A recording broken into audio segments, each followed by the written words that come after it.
Já é dia 21 na chuva. Você não viu, você viu o tamanho de tsunami que deu lá? Hoje, dia 21. Numa disse que foi um tsunami, meu filho. Verdade.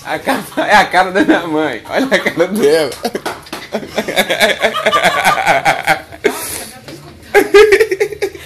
E aí o Vitor tava assim com o Matheus.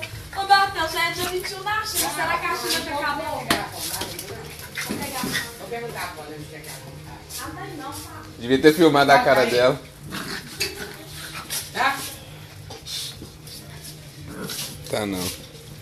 Onde vai Vocês- comprar garrafão d'água? Isso aí é no depósito de gás que vende, mãe. Ah, já pedi no depósito de gás, nenhum vende.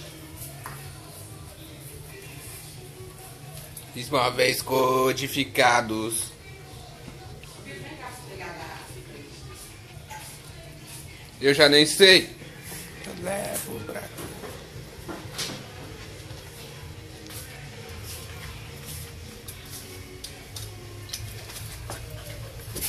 Ô Zeca, tu tá morando onde é?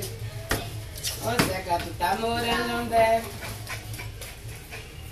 Não me não com as músicas de Zeca, de Martinho, lá que ele põe. Lá de baixo.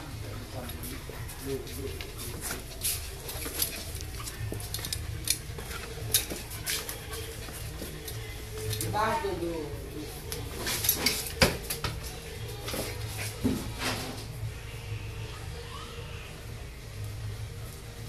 Acho que eu fui enganado. Me diga as horas. Eu vou